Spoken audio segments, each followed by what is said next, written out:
সৃষ্টিকর্তা আবারও রহমত, মাগফিরাত এবং নাজাতের মাস পবিত্র রমজান পর্যন্ত পৌঁছার তৌফিক দান করছে। বাংলাদেশের সকলের প্রতি পবিত্র রমজানুল মোবারকের আন্তরিক শুভেচ্ছা এবং মোবারকবাদ। আল্লাহ সুবহানাহু ওয়া তাআলা যেন আপনাদের সিয়াম, কিয়াম, তেলাওয়াত, দোয়া এবং সকল ইবাদত কবুল করেন। এই মাহে রমজান আমাদের অন্তরকে পরিশুদ্ধ করুক, তাকওয়া বৃদ্ধি করুক এবং আমাদের ব্যক্তিগত এবং সামষ্টিক জীবনে ইনসাফ, সংযম এবং রহমতের বাতাবরণ প্রতিষ্ঠা করুক। রব্বে করিম যেন এই বরকতময় মাসের উসিলায় বাংলাদেশ সহ সমগ্র বিশ্বের উপরে শান্তি, ঐক্য ও কল্যাণ নাজিল করেন।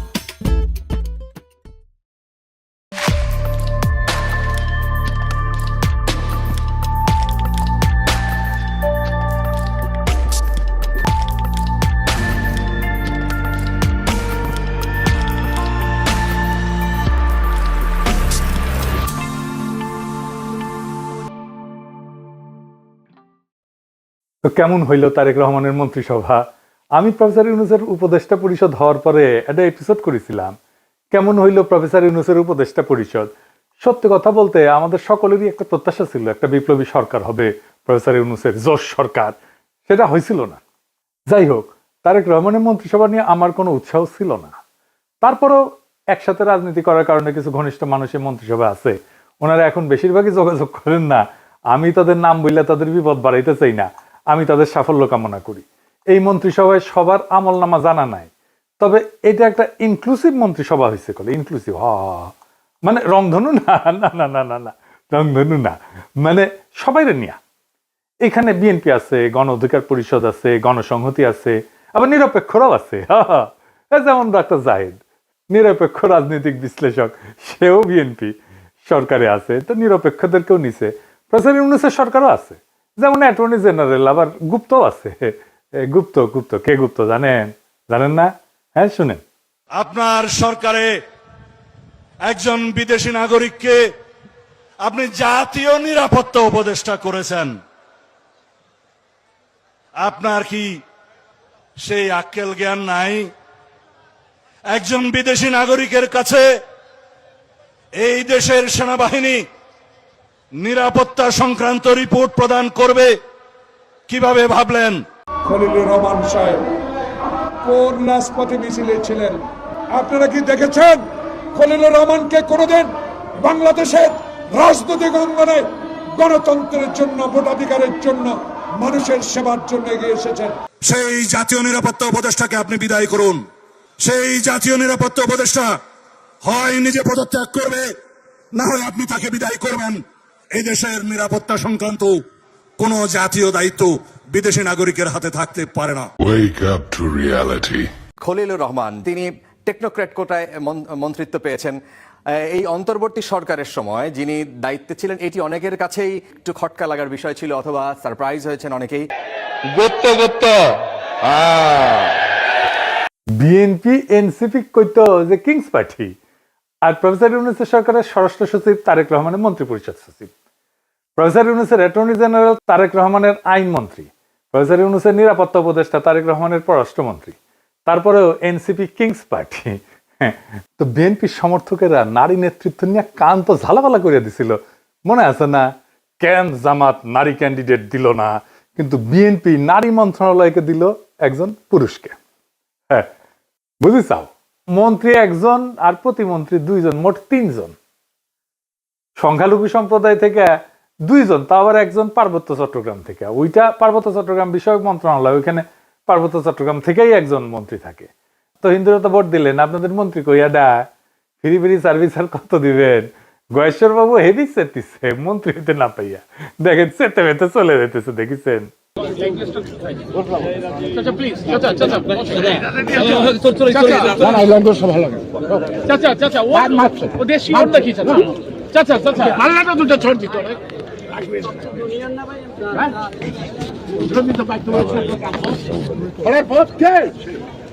দেখেছেন?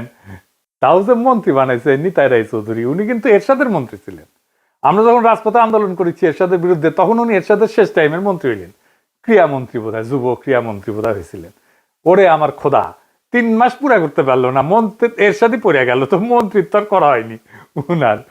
আমি ইয়ারুপসি করিচ্ছি আর কি, যে সুপ্পুর কাছে শপথ দিছে, ইয়া আল্লাহ মাফ করে দাও, সুপ্পুর রেকর্ড করা ভালো না, চাইনিজ মালের গ্যারান্টি আছে, সুপ্পুর কাছে শপথ নেওয়ার সরকারের কোনো গ্যারান্টি নাই। হাসিনা 7 মাস টিকেছে, প্রফেসর ইউনূস 1.5 বছর, দেখা যাক তারেক রহমানের সরকার কয়দিন টিকে। আমার একজন কইছে যে প্রফেসর ইউনূসের সরকার ছিল ইন্টারিম, আর তারেক রহমানের সরকার হইতেছে ট্রানজিশনাল। মানে অনেকেই কইতেছে এটা এটা বেশি দিন থাকবে না, মানে কইতেছে এই সরকারের মেয়াদ পূরণ করার আগে কোলাপস করবে, দপ্পাস করে পড়বে দুঃশাসনের জন্য। ক্ষমতা আসার আগে যে জুলুম শুরু করছে সেটা কথা আর কি বলবো। তারেক রহমান ইচ্ছা করে কোনো বার্তা দিতেছেন না, কর্মী পর্যায়ে শয়ে শয়ে বাড়িতে আগুন দেওয়া হইতেছে, মারধর করা হইতেছে, লুটপাট করা হইতেছে, দোকান বসত বাড়ি ভাঙচুর করা হইতেছে, খুন করা হইতেছে, এমনকি ধর্ষণ করা হইতেছে। সেটা আবার চাপাও দিতেছে তারেক রহমানের চাকর বাকর যে সাংবাদিকগুলো আছে সেগুলো, কোনো স্যাদ ব্যাদ নেই তারেক রহমানের। উনি সম্প্রীতি দেখাইতে যাইতেছেন, বিরোধী দলের নেতাদের বাসায়, নাহিদের বাসায় যাইতেছেন, শফিক সাহেবের বাসায় যাইতেছেন, কিন্তু কর্মীরা যে জুলুম করতেছে অন্য দলের উপরে সেটার ব্যাপারে কোনো ভ্রুক্ষেপ নেই। জামাত এনসিপির ভাইরা আপনাদের বলি, জুলুম কলে চলবে আপনাদের উপরে, এটাই উনার প্ল্যানের অংশ। জুলাইয়ের সাথে যুদ্ধ উনার প্ল্যানের অংশ। আপনি বিএনপি আলাদার আলাপগুলো দেখেন, আমার আর ইলিয়াসের সোশ্যাল মিডিয়া ইউটিউব বন্ধ করে দিবে, হাদির কবর উড়াই দিবে, আমাদের ধরে নিয়ে গিয়ে বিচার করবে। যে সবচেয়ে ভদ্রভাবে কথা বলতেছে বিএনপি, সেও বলতেছে অনেক হয়েছে, এবার থামেন, দেশটারে শান্তি দেন, চুপ থাকেন। চুপ করানো হইতেছে সবচেয়ে ভদ্র অ্যাপ্রোচ তাদের। মানে একটা সরকার, একটা রাজনৈতিক দল, তার কোনো বিরোধিতা থাকবে না, আমরা কোনো কথা বলবো না। যেহেতু আমরা সরকার বিরোধী, তাই আমাদের কথা বলার কোনো অধিকার নেই, আমাদের চুপ থাকতে হবে, কারণ দেশে এখন শান্তি দরকার। এটা তারা সহ্য করবে না। শেরপুরে মাওলানা রেজাউল করিমকে খুন করছিল না বিএনপি, আজকে ওই বিএনপির নেতা কর্মীরা ওই ঘটনায় জামাতের 122 জন সহ অজ্ঞাতনামা 300 থেকে 40 জনের নামে মামলা করেছে। চিন্তা করেন কি তামাশা। মানে আপনার সহকর্মীরে মারবে, আপনার সহযোদ্ধারে মারবে এবং আপনার নামে মামলা দিবে। দেখেন একজন লিখতেছে বিএনপির সমালোচনা করার জন্য পাড়ার বিএনপি নেতা ডেকে নিয়ে কইতেছে গুলি করে দিবে, গুলি করে দিবে। আওয়ামী লীগ কোনোদিন এই কাজ করে নাই, দেখেছেন? তারেক রহমানের নিয়ে কোনো কথা বলা যাবে না। পুলিশ আবার আগের অবস্থা ফিরে আসিছে, দেখেন অ্যারেস্ট করবি, দেখেন পুলিশের রোয়াব। আপনি কি করেন? আপনি শুনেন, দেখি ভাই, দেখি ভাই কি করেন আপনি? দেখি আপনার আইডি কার্ড বের করেন। দাঁড়ান ভাই, দাঁড়ান দাঁড়ান, কি বলছেন? আমি কইছি যে ভাই রাস্তায় জ্যাম, আপনারা কি জানেন কিনা এই বিষয়টা আমি বলছি। হ্যাঁ, তারপরে কি বলছেন? তারেক রহমান বিষয়ে কোনো কথা বলছেন? আমি যদি তারেক রহমান মারা যেত তাহলে আপনারা ইয়ে হতেন না, কেয়ার করতেন না। উনি প্রশ্ন করছে গাড়ি ঘোড়া কম চলতেছে কি জন্য, হ্যাঁ কম চলতেছে কি জন্য। আমাদের একজনে বলছে যে আমরা তো এরকম জানি না, আমাদের এরিয়া তো ক্রিকেট থানা, ক্রিকেট থানা এলাকা আমাদের এরিয়া। উনি প্রশ্ন করে যে আপনারা তাহলে কি করেন, কি করেন? এখন যদি তারেক রহমান মারা যায় তাহলে আপনারা যাবেন না, রেসপন্স করবেন না। আমার প্রশ্ন হলো এখানে তারেক রহমান মারার প্রসঙ্গ কেন আসবে? এই কথা তার কেন আসবে? দেখেছেন? আর বিভিন্ন জায়গায় আওয়ামী লীগ অফিস খুলে বসতেছে, অফিস খুলতেছে, তাদের অফিস খুলে হইতেছে। বিএনপির লোকেরাও অফিস খুলতেছে, আওয়ামী লীগের লোকেরাও উৎসব করে অফিস খুলতেছে। মনে হয় আওয়ামী লীগ জিতেছে নির্বাচনে, আসলে তো আওয়ামী লীগ জিতেছে। তো এটা তো বিএনপি এবং আওয়ামী লীগের বিজয়। আমি কইছিলাম না, দেন না ভোট ধানের শীষে, ওটার পাছায় শুয়া আছে, ওটা যখন যাবে না টের পাবেন। দেখেছেন অবস্থা? এবার আসেন কয়টা রত্ন দেখি মন্ত্রিসভা। শুটার ফয়সলকে হাদিরে যে খুন করছিল, ওরা যে জামিন করানো যে আইনজীবী, সে মন্ত্রিসভায় জায়গা দেওয়া হয়েছে। উই এখন হাদি হত্যার মামলা রাজনৈতিক বিবেচনা মামলা হিসেবে বাতিল করে দিবি। উই দেখেন, ওই দিবি।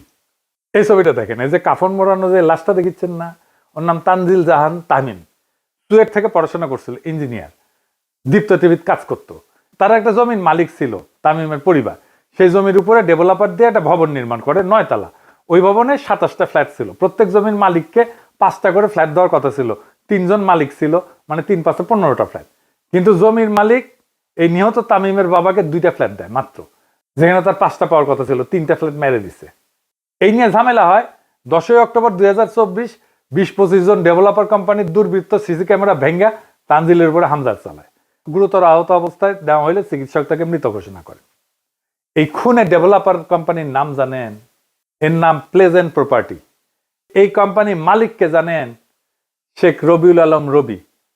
তানিম হত্যার 3 নাম্বার আসামি ধানের শীষ প্রতীকে ঢাকা 10 থেকে এমপি নির্বাচিত হয়েছে এবং আজকে থেকে সড়ক পরিবহন সেতু মন্ত্রণালয়, রেলপথ মন্ত্রণালয়, নৌ পরিবহন মন্ত্রণালয়ের দায়িত্ব দিচ্ছে তারেক রহমান। দেখেছেন, এর নিয়ে বিপ্লবী পোস্ট দিছিল ওয়াকারে পথ বালক, দেখেন। পরে আবার মাল পানি খেয়ে মুছে দিছে, খুঁজেই পাবেন নাই লেখা। প্রফেসর ইউনূসের জামানায় কত যে ধান্দা করেছে ওই তারই হত্যা নাই, কত যে মাল কামাইছে। যাই হোক, শহীদ প্রেসিডেন্ট জিয়াউর রহমানের খুনি জেনারেল এরশাদের পুরা সময় জুড়ে যে বাটপাট্টা উপপ্রধানমন্ত্রী ছিল চক্ষু বিশেষজ্ঞ ডাক্তার এম এ মতিন, তার পোলা মুহিত হয়েছে তারেক রহমানের প্রতিমন্ত্রী। সে কিন্তু আবার ব্রিটিশ সিটিজেন। এই যে দেখেন তার ইমিগ্রেশনের রেকর্ড, বাংলাদেশের এয়ারপোর্টে সেখানে জলজল করতেছে ব্রিটিশ নাগরিক লেখা, বাংলাদেশের রেকর্ড। ওই ব্রিটিশ পাসপোর্ট নিয়ে 18 জানুয়ারি বাংলাদেশে পা রাখছিল, তারপরে মনোনয়নপত্র জমা দেয়। তারপরে যখন দ্বৈত নাগরিকত্বের প্রশ্ন আসলো, উই কইল যে কখনোই আমি দ্বৈত নাগরিক ছিলাম না, আমি কখনোই অন্য দেশের নাগরিক ছিলাম না। নির্বাচনের পরে মন্ত্রী হিসাবে শপথ নিল, আলহামদুলিল্লাহ। তো এই মুহিত কিন্তু ডাক্তার, ঢাকা মেডিকেলে পড়েছিল, আঙ্গারে বছর 4 জুনিয়র মনে হয়। এরশাদের আমলে সে একটা আকাম করেছিল, সেই সময় হেভি সেন্সেশন ছিল। এটা খুবই সেন্সেশনাল ঘটনা ছিল আমাদের টাইমে, আমরা তখন আন্দোলন সংগ্রাম করতেছি এরশাদের বিরুদ্ধে। বাপি শাহরিয়ার বলে এক তরুণ ছড়া কাটছিল, ওই পাড়ায় রাস্তার মধ্যে সাইকেল চালাইতেছিল বাপি, আর রাস্তাটা নিজের মনে করে দ্রুত বেগে গাড়ি চালাইতেছিল এরশাদ আমলের সেই মন্ত্রী মতিন সাহেবের ছেলে এই মুহিতের গাড়ির ধাক্কায় ছিটকা পড়ছিল বাপি, দাদা মেরুদণ্ডের হাড় ভেঙে যায়, প্যারালাইসিস হয়ে পড়ে থাকে, বিছানায় পড়ে থাকে, অবর্ণনীয় কষ্টে ভুগছে বাপি শাহরিয়ার, বিচার পায় নাই, চিকিৎসাও পায় নাই। তো পরিবারের মুখাপেক্ষী হইয়া একটা তরুণ কতদিন বেঁচে থাকতে পারে বলেন? সে দুঃখে আর গ্লানিতে পরিবারের বোঝা হইয়া থাকতে না চাইয়া অভিমানে আত্মহত্যা করছিল ছেলেটা। এইটা নিয়ে সেই সময় একটা দারুণ মঞ্চনাটক হয়েছিল, খুব বিখ্যাত মঞ্চনাটক হয়েছিল। তখন মঞ্চনাটক কিন্তু খুব চলতো, নাম ছিল 7 ঘাটের কানাকুড়ি। ওইখানে 7 ভাই ছিল আর কি, তার মধ্যে এক ভাই এই বাপি শাহরিয়ার। এই ঘটনাটা ওই নাটকের মধ্যে আছে, মমতাজউদ্দিন আহমেদের বইও আছে, আপনারা পড়তে পারবেন। এই মহিতি এখন স্বাস্থ্য প্রতিমন্ত্রী হয়েছে। ছাত্র জীবনে জাসদ ছাত্রলীগ করতো, মানে হাসানুল হক ইনুর। তখন জাসদ ছাত্রলীগ বড় এবং প্রভাবশালী সংগঠন, ছাত্র দলও করে নাই, কখনোই করে নাই। এক ফ্যামিলি থেকে নাকি একাধিক প্রার্থী দিবি না বিএনপি, কতগুলো দিছে দেখেছেন এই ফ্যামিলি থেকে। খালি মির্জা আব্বাস ভাই ভাবির জন্য আর একটা নমিনেশন চাইলেই দোষ, তাই না? এই দুনিয়ায় ইনসাফ নাই কলে, বুঝিছেন মির্জা আব্বাস ভাই? একেবারে কোনো ইনসাফ নাই, বেইনসাফের দুনিয়া। সেজন্য তো এত ইনসাফ করি। আমাদের একজন বনমন্ত্রী উপহার দিচ্ছেন তারেক রহমান, উনি বনে যায় হেগে আসবেন, একদম পারফেক্ট হয়েছে। ভালুকায় বন বিভাগের যে বন আছে না, এটার জমি উনি খায়া ফেলছিলেন। এই উনার পছন্দের ফোনদের আলোর রিপোর্ট দেখেন, আরে উপরে দেখেন, উপরে আর একটা নাম আছে মিজানুর রহমান সিনহা, এটা সাহেব, এটা দেখেন, হাইলাইট করে দেখান, নাম দেখেছেন না? এই মালুকালের বিএনপি বন খেকো আব্দুল আল মিন্টুরে দিছে বনের দায়িত্ব, শিয়ালের কাছে মুরগি বর্গা দিছে। চমৎকার একটা ইন্টারেস্টিং জিনিস দেখাই। আমার এক একনিষ্ঠ ভক্তরে তারেক রহমানের মন্ত্রিসভায় তারে মন্ত্রী বানাইছে বিজ্ঞান এবং প্রযুক্তি মন্ত্রণালয়। ওই হামাক কেন অনুসরণ করে বুঝলাম না। তারা গেছে জাতীয় স্মৃতিসৌধে, আইসা ফটো মারিছে, ফটো খিচিছে, তারপরে ফটো ফেসবুকে দিছে। সে ফেসবুকে শেয়ারে দিয়ে বাংলায় তার মন্ত্রণালয়ের নাম এটা কি লিখেছে দেখছেন? বিজ্ঞান প্রযুক্তি লিখতে গিয়া আমার মতো লিখেছে প্রযুক্তি। পরে পাবলিকের হাসাহাসি দেখে এডিট করেছে। শোনেন ভাই, সমালোচনায় ভেঙে পড়বেন না। হাতি চললে কুত্তা ভুক ভুগাবে, আপনি এভাবেই লিখিবেন হাসাহাসির মায়ের বাপ, তাইলে দেখবেন একদিন আপনি ঠিকই পাবনা পৌঁছে গেছেন। তো বিএনপি মন্ত্রী সবাই এমন সব রত্ন আছে, হে বিএনপি সবিন পার্টি ভান্ডারে তো বিবিধ রতন, কারে ছাইরা কারে ধরি। সুকুমার রায়ের একটা ছড়া ছিল সৎপাত্র, ওইটার সাথে মিল আছে বিএনপির মন্ত্রিসভার। শুনবেন? শুনেন, মজা। শুনতে পেলাম পোস্তা গিয়ে তোমার নাকি মেয়ের বিয়ে, গঙ্গারামকে পাত্র পেলে, জানতে চাও সে কেমন ছেলে? মন্দ নয় সে পাত্র ভালো, রং যদিও বেজায় কালো, তার উপরে মুখের গঠন অনেকটা ঠিক পেঁচার মতো। বিদ্যে বুদ্ধি বলছি মশাই, ধন্যী ছেলের অধ্যবসায়। 19টি বার ম্যাট্রিকে সে ঘায়েল হয়ে থামলো শেষে। বিষয় আশায় গরিব বেজায়, কষ্টে সৃষ্টে দিন চলে যায়। মানুষ তো নয় ভাইগুলো তার, একটা পাগল একটা গোয়ার, আরেকটি সে তৈরি ছেলে, জাল করে নোট গেছেন জেলে। কনিষ্ঠটির তবলা বাজায়, যাত্রা দলে 5 টাকা পায়। গঙ্গারাম তো কেবল ভোগে পিলের জ্বর আর পাণ্ডু রোগে, কিন্তু তারা উচ্চ ঘর কংসরাজের বংশধর, শ্যামলাহিরি বনগ্রামের কি যেন হয় গঙ্গারামের। যা হোক, এবার পাত্র পেলে এমন কি আর মন্দ ছেলে। তো একদিন পরে একটা গণতান্ত্রিক ভাবে নির্বাচিত সরকার পেলাম, তার একটা মন্ত্রিসভা পেলাম, পেছেন একটা মন্ত্রিসভা, মন্দ না। চারিদিকে তো দেখি যাত্রাপালা চলিচ্ছে, কাজ মারে ধুলায় অন্ধকার। এবার আসেন জুলাই বিপ্লবের সাথে কি করেছে বিএনপি সেটা দেখি। এমপিদের দুইটা শপথ নেওয়ার কথা ছিল, একটা হইতেছে সংসদ সদস্য হিসেবে শপথ, আর একটা হইতেছে সংবিধান সংস্কার কমিটির সদস্য হিসেবে শপথ। বিএনপি সংবিধান সংস্কার রক্ষার শপথ নেয়নি, কারণ তারা পুরানো আওয়ামী সেকুলার রাজনৈতিক বন্দোবস্তের বাইরে যেতে চায় না, পুরনো সংসদীয় কাঠামোর ভেতরেই থাকতে চায়। সংবিধান সংস্কারের গণভোট যে জনরায় তৈরি হয়েছে সেখান থেকেও তারা নিজেদেরকে দূরে রাখছে। তাদের কর্মীরা মাঠে না ভোটের পক্ষে ক্যাম্পেইন করছে, আমরা দেখছি, অনেক রেকর্ড আছে। মানুষ এখন বুঝতে শুরু করছে এটা পরিবর্তনের রাজনীতি না, এটা অবস্থান রক্ষার রাজনীতি। রাষ্ট্রের আমূল সংস্কারের প্রশ্নে এরকম অনীহা থাকলে নতুন কিছু হবে না, পুরনোই রং বদলাবে। জুলাই ছিল পরিবর্তনের অঙ্গীকার, যদি সেই অঙ্গীকার থেকে সরে দাঁড়ানো হয় তাহলে জনগণের আকাঙ্ক্ষার সঙ্গে সেটা সাংঘর্ষিক হবেই। এর বিপরীতে এনসিপি জামাত জোট সংসদে থেকেও সংবিধান সংস্কারের শপথ নিছে, মানে তারা শুধু চেয়ারে বসতে চায় না, কাঠামো বদলাইতে চায়, এমনটাই তাদের দাবি। রাষ্ট্রীয় প্রতিষ্ঠান পুনর্গঠন, রাজনৈতিক সংস্কৃতি বদল, এই অঙ্গীকারের ভেতর দিয়েই তারা আগাইতেছে। এই কারণেই তারা নতুন সরকারের শপথ অনুষ্ঠানে যায়নি। এটা কেবল অনুপস্থিতি না, এটা রাজনৈতিক বার্তা। বার্তাটা পরিষ্কার, জুলাইয়ের দাবির সঙ্গে কোনো আপোষ না।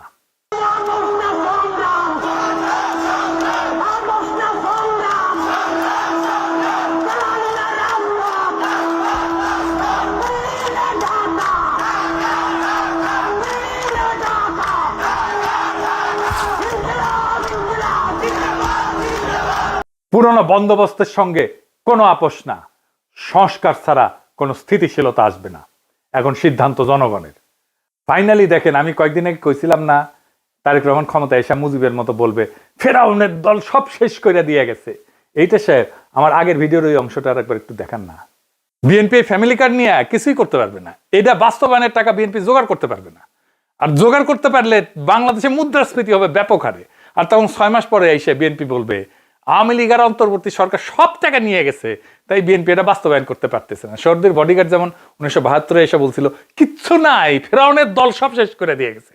শুনেন, টাকা নাই, পয়সা নাই, চাল নাই, ডাল নাই, রাস্তা নাই, রেলওয়ে ভেঙে দিয়ে গেছে, সব শেষ করে ফেরাউনের দল সব শেষ করে দিয়ে গেছে। দেখেছেন? এইবার দেখেন, মোটামুটি প্রায় 2টা খবরের কাগজ, একটা আজকের নিউজ হইতেছে ইউনূস সরকার 23 লাখ কোটি টাকা লোন রেখে গেছে। ভাবটা যেন ইউনূস সরকার 23 লাখ কোটি টাকা নিজেই লোন নিয়েছে এই সরকার চালানোর সময়। সব খবরের কাগজে একই খবর, দেখেন একটা পর একটা। দেখেন এডিটর সাহেব, দেখেন, দেখেছেন, বুঝেছেন কেন এটা করেছে? কারণ ইউনূস সরকার উল্টাপাল্টা খরচ করে নাই। বিজনেস স্ট্যান্ডার্ডের গ্রাফটা দেখেন এডিটর সাহেব, হেডলাইনটাও করেছে বদ নিয়তে, কিন্তু গ্রাফটা এরা ঠিকঠাক দিচ্ছে। প্রত্যেক বছর লোনের অ্যামাউন্টটা দেখান এডিটর সাহেব। ইউনিসেফ সরকার আগের বছর থেকে 25% লোন কম নিয়ে সরকার চালাইছে। জি, এটা 25% কম লোন নিয়ে দেশ চালাইছে। এই টাকা দিয়া তারা আবার হাসিনার আমলে পাওনা ক্লিয়ার করছে তার এই টাকার মধ্যেই, এবং রিজার্ভ ডাবল করছে। সরকার যাওয়ার আগে অবস্থা যত খারাপ দেখানো যায়, ভবিষ্যতে বিএনপির খারাপ পারফরমেন্স করলে বলতে পারবে ফেরাউনের দল সব শেষ করে দিয়ে গেছে। এর জন্য যত না খারাপ দেখাইতে হবে তার চেয়ে বেশি খারাপ। তারেক রহমানের 5টা মিডিয়া এই কাজ করিচ্ছে। প্রফেসর ইউনূস লোন নিছে কত? মাত্র 1.5 লাখ কোটি টাকা। 1.5 লাখ কোটি প্রফেসর ইউনূস সরকারের ঋণ, বাকিগুলো তো শেখ হাসিনার নেওয়া ঋণ। এর থেকে কম ঋণ করে চলার চেষ্টা করতে পারে বিএনপি সরকার, হাউকাও করার কি আছে? প্রথম আলো আবার একটু মডিফাই করেছে, দেখেন যে ইন্ডিয়া, রাশিয়া, চীন থেকে কোনো লোনের প্রতিশ্রুতি আসে নাই। লোন আসে কোত্থেকে? লোন আসে জাপান, এডিবি থেকে, ওয়ার্ল্ড ব্যাংক থেকে। ভাগ্য ভালো লেখেনি যে ভুটান, সোমালিয়াও লোন দেওয়ার প্রতিশ্রুতি দেয় নাই। তো ওটাও লিখেন। বিএনপির আইটি বিশেষজ্ঞ আবার শেয়ার দিচ্ছে ওইটা উৎসাহ নিয়ে। এই আইটি বিশেষজ্ঞ আবার টকশো করে সেইগুলারে নিয়ে যারা হাদির কবর উড়াই দিতে চায়। এইবার একটা জিনিস দেখায় ফাইনালি, ইলেকশন ইঞ্জিনিয়ারিং নিয়ে।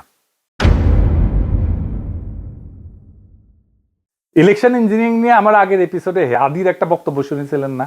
আজকে আবার শোনেন, এডিটর সাহেব আবার শোনেন। এবার যেহেতু আমলারা সিল মারতে পারবেন না, আপনারা দেখেন এই মানে আমার হয় কি, আমরা যখন সিডাপের মতো একটা ভারী ভেন্যুতে কথা বলি তখন এত থিসিস, অ্যান্টিথিসিস, সিনথিসিস এরকম বলি যেগুলো জনগণ কানেক্ট করতে পারে কম। হিসেবটা খুব সোজা হলো যে এই প্রত্যেকটা কেন্দ্রে, একটা কেন্দ্রে মিনিমাম 10টা বুথ থাকে। তো আমরা জানি একটা কেন্দ্রে একজন প্রিজাইডিং অফিসার থাকে, কয়েকজন অ্যাসিস্ট্যান্ট প্রিজাইডিং অফিসার থাকে, প্রত্যেক কেন্দ্রে আবার পুলিং অফিসার থাকে, এবং এই সবাই থাকে ওই উপজেলা বা জেলার লোকজন, মেইনলি স্কুলের টিচার, কলেজের টিচার, মাদ্রাসার টিচার, সাথে কিছু ব্যাংকার, এরা এখানে করেন। ব্যাপার হলো আপনারা এটা খুব কমন স্ট্র্যাটেজি, সেটা হচ্ছে যারা আমরা যাদেরকে হেভিওয়েট প্রার্থী বলি মেইনলি, তারা যেটা করেন 5-7 জন ডামি দাঁড় করায় দেন। ডামি প্রার্থী দাঁড় করাই দিলে হয় কি, তার নামে প্রত্যেক প্রার্থীর নামে আবার পুলিং এজেন্ট দেওয়া যায়, মানে তার নামে এজেন্ট দেওয়া যায়। তো ধরেন আমি নিজেও যেহেতু একজন প্রার্থী, তো আমি প্রার্থী হিসেবে আমার কেন্দ্রে প্রত্যেক জায়গায় আমি একজন করে এজেন্ট দিতে পারবো প্রত্যেকটা বুথে। তো আমার এগেনস্টে যিনি আছেন তিনি যদি আরো 5 জনকে দাঁড় করাই দেন এবং 5 জনের এগেনস্টে আরো 5 জন সে এখানে এজেন্ট দিবেন, তারপরে যেটা হবে পুরো বুথের মধ্যে 10 জনের মধ্যে দেখা যাবে 8 জন বনাম আমার একজন। তো আমার একজন তো সে কুলায় উঠতে পারবে না। এরপর ওইখানে সরকারি যে কর্মকর্তা থাকবে সে তো স্কুল টিচার ভাই, সে তো আসমান থেকে নাজিল হয় না, সে ওখানে আসছে একদিনে চাকরিটা করে হয়তো ওই দিন দায়িত্ব পালন করে 3-4 হাজার টাকা পাবে। এখন যেহেতু সেই ওই স্কুলে আবার চাকরি করা লাগবে, তার কোনো শক্তি নাই ওইখানে যারা দখল করতেছে তাদেরকে বাধা দেয়া, কারণ সে স্কুলেও ফিরতে পারবে না, কলেজেও ফিরতে পারবে না। শুনেছেন, হাদিজা বলে গেছে ঠিক তাই ঘটছে কেন্দ্রগুলোতে। আমি এই ক্লিপটা পাইছি, আজকে আপনাকে দেখাই, গতকালকে আমি পাইনি এই ক্লিপটা, আজকে আপনাকে দেখাই। দেখেন হাদিজা যেটা বলে গেছে সেটাই ঘটেছে। ছিল ও এখন একটু বাইরে গেছে, তার জন্য আমি এখানে বসছি, মানে অনুপস্থিতিতে বসছি, উনি আসতে আমি বসবো। উনি আসতে আমি চলে উনি আসতে আপনার অনুমতি নিয়েছিল আর একজন পুলিং এজেন্টের জন্য বসতে যে দাবি করছে। ও নিয়ে আসছে তো, হ্যাঁ। এটা কার ছবি? আপনার ছবি? হ্যাঁ, তো আপনি যে আর একজনের হয়ে আসছেন বললেন। আমি আসছি বলতে আমি এখন ওনার পক্ষে ছিলাম, তো আমাকে এখন দেওয়া হয়েছে, ওনাদের কেউ নেই সেজন্য আমাকে দেওয়া হয়েছে। তাদের কেউ নেই, লাঙ্গলের পক্ষে কেউ নেই। আপনি কার হয়ে কাজ করতেছেন? আমি আমরা মানে লাঙ্গলের পক্ষে আমাকে ভাইয়া বলা হয়েছে, তার পক্ষ থেকে লাঙ্গলের নাই দেখে আপনাকে নিয়ে আসা হয়েছে। আপনি মূলত কোন প্রতীকের হয়ে প্রচারণা করছেন? আমি এখন আসলে তো ওনার পক্ষে আসতেছি। নাকি তো আগে ছিলেন কোথায়? ধানের শীষে। ধানের শীষে। জি। আপনি কোন প্রতীকের? আম প্রতীকের। আম প্রতীক। জি জি। আপনার প্রার্থীর নাম কি? প্রার্থীর নামটা এখন মনে আসতেছে না, প্রার্থীর নামটা। কেউ ছিল ধানের শীষের পক্ষ থেকে আসা, কিন্তু ওনাদের কেউ নেই। না ধানের শীষের পক্ষে, আমি তো ধানের শীষের না, উনি ধানের শীষে, আমি প্রার্থীর নাম জানেন না? না, প্রার্থীর নামটা জানেন, এই যে কার্ড সবকিছু ডকুমেন্ট আছে, নো ইস্যু এগুলো। আপনি কি বুঝতে পারতেছেন এখানে কি হয়েছে? দেখেছেন, বিএনপিকে আমাদের একটা কথা বলে দিতে হবে, ক্ষমতা চিরস্থায়ী না, কারো ক্ষমতা চিরস্থায়ী না, না হাসিনার, না প্রফেসর ইউনূসের, না তারেক রহমানের, কিন্তু রাষ্ট্র টিকে থাকে আর জনগণ সব দেখে। বিএনপি যদি সত্যিই নতুন বাংলাদেশ বানাইতে চায় তাহলে সমালোচকদেরকে শত্রু বানায়েন না, ভয় দেখায় নীরবতা কিনতে যায়েন না, মিডিয়া দিয়া এইরকম ন্যারেটিভ তৈরি করেন না যে ভবিষ্যতের অজুহাত তৈরি করবেন। কারণ মানুষ আগের মানুষ নাই, মানুষ এখন হিসাব রাখে, ভিডিও রাখে, স্ক্রিনশট রাখে, স্মৃতি রাখে। জুলাই শুধু একটা মাস ছিল না, জুলাই একটা প্রতিশ্রুতি ছিল, রাষ্ট্র বদলানোর প্রতিশ্রুতি, ক্ষমতার ভাষা বদলানোর প্রতিশ্রুতি। যদি সেই প্রতিশ্রুতি ভাঙেন তাহলে ইতিহাস আপনারে ছাড়বে না, যেমন হাসিনারে ছাড়ে নাই, যেমন মুজিবরে ছাড়ে নাই। ভয় দেখায়েন না, ভয় দেখায়েন না তারেক রহমান, হাসিনারে আর মোদিরে ডরাই নাই। আপনাদের দাবরানি দিয়া ঠান্ডা করে দেওয়া যায়, ডর আপনারা পাইবেন। হাসিনা দিছিল না, একবার ঠাসি দিয়া বালুর ট্রাক সরানোর ক্ষমতা ছিল না, হেডম ছিল না, হরতাল ডাকতেন আর নিজের পড়না পল্টন অফিসের সামনে 20 জন লোক হয় না। আপনারা এখন ভয় দেখাইতেছেন। হ্যাঁ, কারণ হাইসানি এদিতে সে হাসায় দেয়। আপনাদের নেতা মির্জা আব্বাস হেভি হেডোমালা নেতা, বলে পুলিশের ভয় প্রাণ ভয়ে দাঁড়াইতে পারে নাই নয়াপল্টনে। নিজেদের মাপে অন্যদের মাপতে যায়েন না, ভুলে যায়েন না। আপনারা যখন ঘরে ঢুকে গেছেন তখন আমরাই প্রতিরোধের আগুন জ্বালায় রাখছিলাম। ডর দেখায়েন না, আমরা ভয় পাই না, আমরা কাউকে ভয় পাই না। আমরা বলছি আমরা একটা রেসপন্সিবল অপোজিশন হিসেবে কাজ করতে চাই, আমাদেরকে রেসপন্সিবল অপোজিশন হিসেবে কাজ করতে দেন। আমরা আপনাদের অন্যায়ের বিরুদ্ধে বলে যাব, কারণ দেশটা আপনার বাপের না, দেশটা জনগণের। আর জনগণ যখন জাগে তখন ন্যারেটিভ, মিডিয়া, দাপট, ভয় দেখানো টিকতে পারে না। আপনারাও পারবেন না যদি এই চেষ্টা করেন। ইনকিলাব জিন্দাবাদ।